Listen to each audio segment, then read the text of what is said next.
ഏറ്റവും അവസാനത്തിന് മുമ്പത്തെ പാരഗ്രാഫിലെ ഒരു റണ്ണിങ് ലെറ്റർ ആയിട്ടുള്ള ഒരു 18ാമത്തെ line, stomach contained a few black granule particles mixed with soft unidentified materials having no unusual smell.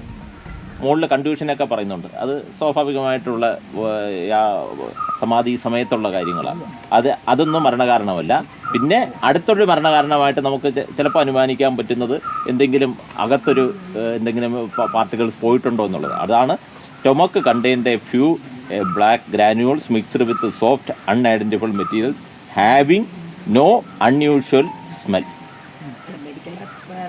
Medical ethics പ്രകാരം അതിൽ സമാധി എന്നൊന്നല്ലോ, അതിന് മരണം സ്വാഭാവികമാണോ അസ്വാഭാവികമാണോ എന്നുള്ളതല്ലേ?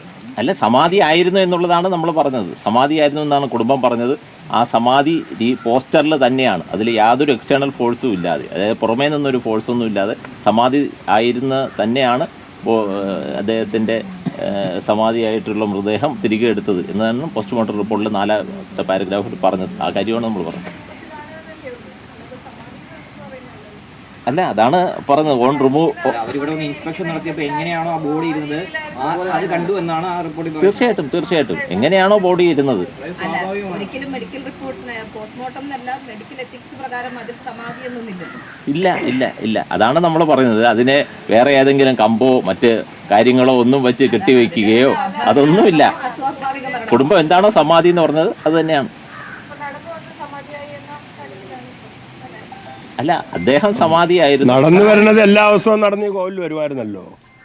എല്ലാ ദിവസവും വൈകുന്നേരം അദ്ദേഹം നടന്ന് വടിയൊക്കെ ഊന്നിയാണെങ്കിലും ദർശനത്തിന് വരുമായിരുന്നു. വടിയൊന്നുമില്ല. നിത്യപൂജകൾക്കായിട്ട് അച്ഛൻ ക്ഷേത്രത്തിന്റെ നിത്യപൂജകൾക്ക് വേണ്ടി അച്ഛൻ പൂജകളെല്ലാം കഴിഞ്ഞതിന് ശേഷമാണ് സമാധിയിലേക്ക് എത്തുന്നത്.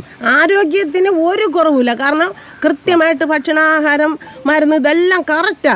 ആരോഗ്യം നല്ല, കിടരോഗിയുടെ ഒരു ശരീരപുഷ്ടിയും ഒരു കുറവില്ല. എന്ന് വെച്ചാൽ അവർക്ക് അതിൻ്റെതായ പ്രായം അനുസരിച്ചുള്ള കാഴ്ചക്കുറവ്, പ്രായം അനുസരിച്ചുള്ള ഇങ്ങനെ വെപ്രാളപ്പെട്ട് നടക്കാൻ പറ്റില്ല. അത്ര വ്യത്യാസമുള്ള, അല്ലാതെ ഒരു രീതിയിലും അവർക്ക് ആഹാരത്തിന് വേറെ ഒരു രീതിയിലും നല്ല സ്മൂത്തായ ആഹാരം തന്നെ അവർ കഴിച്ചത്. നന്നായിട്ട് തന്നെ ഇരുന്നത്.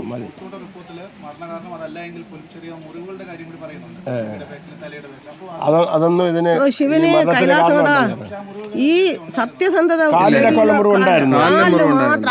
ബാക്കില് ഒരിക്കലും ഒരു കൊതു കടിക്കാൻ ഞങ്ങൾ അനുവദിച്ചിട്ട്. അത്ര നല്ല രീതിയിലാണ്.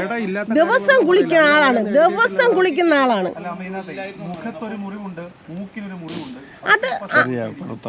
അത് ഈ പണ്ട് ഇങ്ങനെ എന്തോ ഇവിടെ തട്ടി ചെറിയ ഒരു തഴമ്പാണത്, മുറിവല്ല. അത് എന്തോ ഈ ഒരിക്കലും ഇല്ല. ഭഗവാന്റെ മുമ്പ് ഞങ്ങൾക്ക് ഒരു കള്ളം പറയേണ്ട ആവശ്യമില്ല. കാരണം ഈ നിൽക്കുന്ന നിങ്ങൾക്കും എനിക്കും എല്ലാം തരുന്ന, ഉയിര് തരുന്ന ഭഗവാനാണ്. ഈ മഹാദേവന്റെ നടയിൽ ഞങ്ങൾക്ക് സത്യമേ പറയാൻ പറ്റുള്ളൂ.